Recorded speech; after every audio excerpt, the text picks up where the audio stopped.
Hello, this is Jonathan Wolf again with Dragon Flutes Rising. I do have a website that these are all going to be on called dragonflutesrising.com.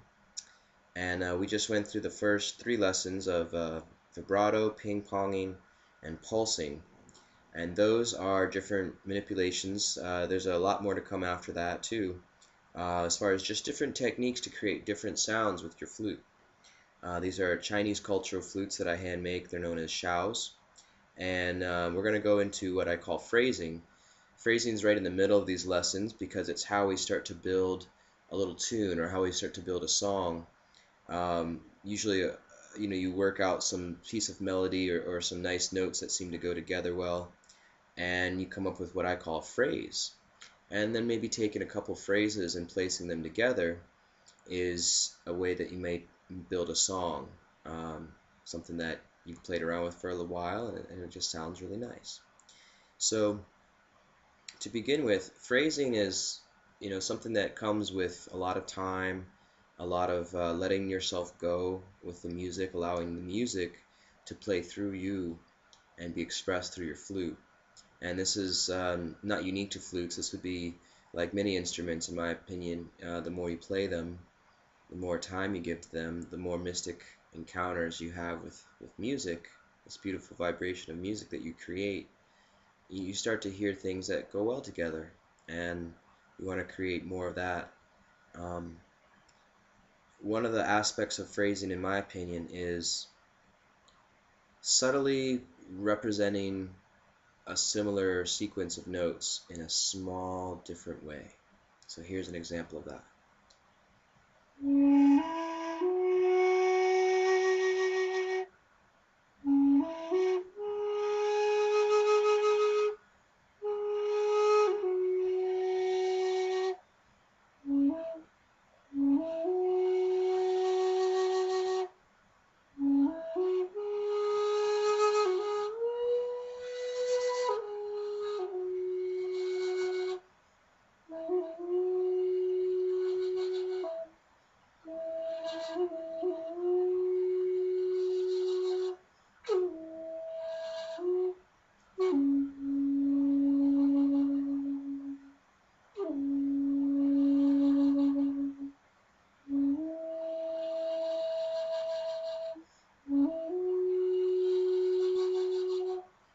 So you can hear that I keep repeating. There's a little patterning there where you can hear the repetition in the sound, and that's appealing to the human ear most of the time. The recognition of pattern within music is what creates beautiful music for most people, because it's a recognition pattern that occurs, and we start to make sense of the notes. Whereas a chaotic and random assortment of notes being played usually has a discordance, which the human ear can't seem to recognize a pattern in. And a lot of amazing musicians have played with that too, like Thelonious Monk, and the way that he plays jazz, some of Herbie Hancock's musical songs and things like that use discordance, use these far out, drawn out, random cacophony of sound. And it's some people really enjoy that. A lot of people really enjoy that experimental sound. But for the most part, human beings enjoy hearing some small sort of repetition within the song so they can pick up and understand where that song is coming from and maybe where it's going. And so in phrasing, it's nice to subtly represent similar notes but in a slightly different way every time. So I'm going to play something very similar to what I just did, where I'm going to be using just the bottom two notes of your flute. This is in the key of D, by the way. So I'm just going to be playing these bottom two notes, and I'm going to subtly change up how I represent them in a time and space. They're not going to be played exactly in the same timing every time I go up and down. They're going to be represented slightly in a different order, or slightly different timing between them, and that's going to make for a nice effect within this phrase.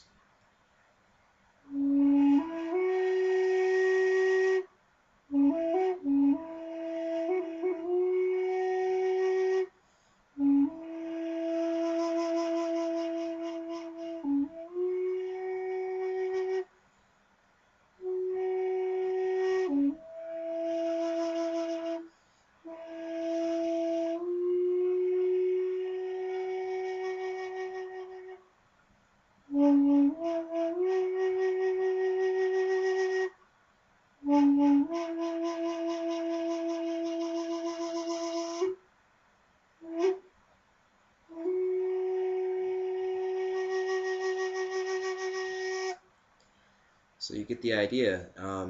Just being limited to 2 notes, there's a myriad number of ways to represent them, to play them in time and space. And putting those together over a succession within time creates a phrase. And then maybe we, of course, we have access to other notes in the flute, and we'll create other places for that phrase to go to. And the next thing you know, you're creating a song when you link some of those phrases together. So here's how I've linked a few phrases together to create a song, which is on my first album.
Yeah, it's nice, right?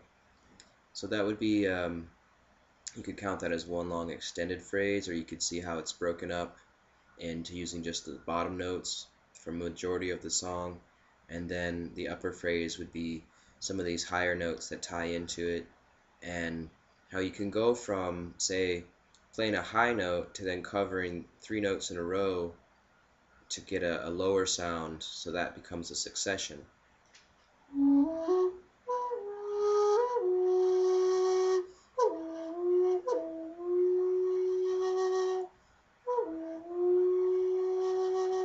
I'm going from my left index fingers open to now closing the left index, the left ring finger, and the right index finger.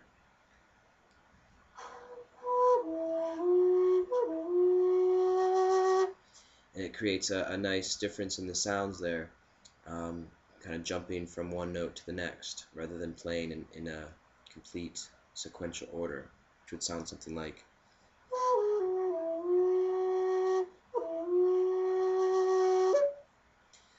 Nice. So we're going to continue on with these lessons, and the next one is coming up is I'm going to show the differences between a slap stop and the lifting stops.